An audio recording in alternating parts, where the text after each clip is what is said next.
Flo was giggling her way through that. Lots of, well, I was going to say giggling, but political shenanigans anyway going on in Brazil, isn't there, Flo? Lots of coverage in the papers over this possible impeachment of Dilma Rousseff later today. That's right. It's been quite a roller coaster, chaotic past couple of days. Let's take a look at the front page of the Wall Street Journal today that's talking about, despite all these last-ditch efforts to derail the possible impeachment process, you can see here the Wall Street Journal is quite confident that Brazil senators are preparing for this impeachment vote.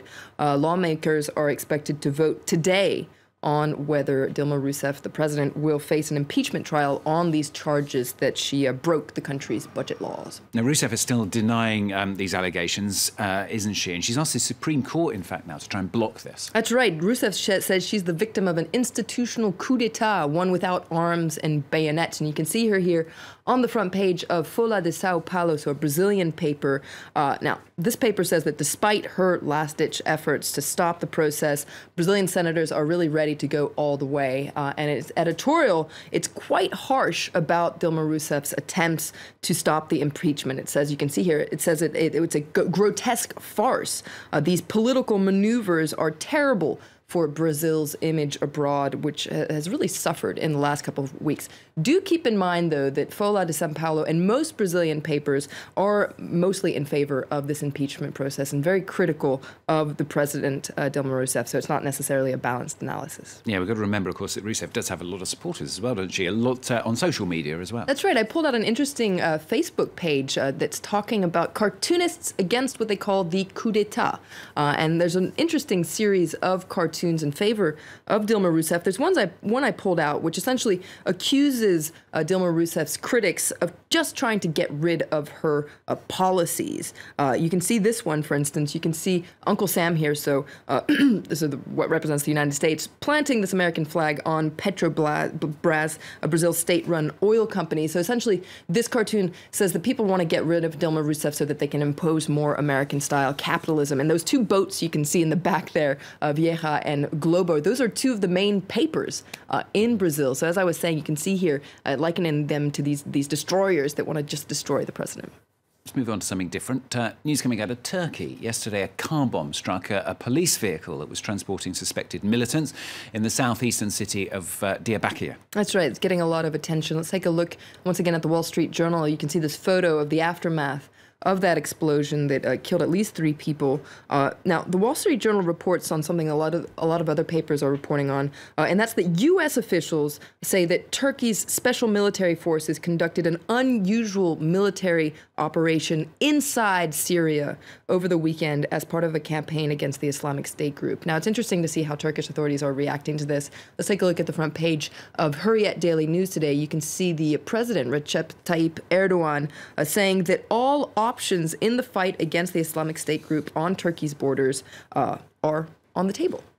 Speaking about the Islamic State group, the group has been distributing kill lists, apparently. This kill list of ordinary Americans. That's right. It's a very strange story that I pulled out of the Wall Street Journal today. This kind of activity has been happening for over a year now. The Islamic State group publishes these lists on social media, but the lists are getting longer. Last month, ISIS distributed a list containing the names of more than 2,000 people from New York and another list of about 1,500 Texans. Now, none of the people on this list are known to have any connection to the government or any kind of activity that would interest terrorist groups, according to this article. And so authorities are at odds over whether this poses a real threat or if it's just a scare tactic, and also whether they should actually inform the people on this list. And you can see this woman here. She's a Brooklyn resident, Kelly Burnman. She was incredibly surprised to discover herself on this list. She says it does affect the way you respond day to day. It becomes part of your existence, and you're second-guessing everything around you.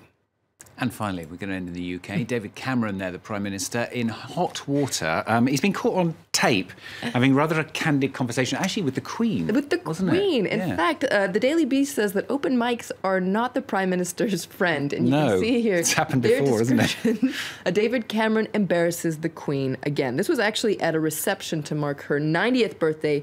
He was caught on tape telling the Queen that Nigeria and Afghanistan are fantastically corrupt. Now, this is getting all sorts of attention in the British papers, as you can imagine. Let's take a look at the front page of the tabloid, the Daily Mail.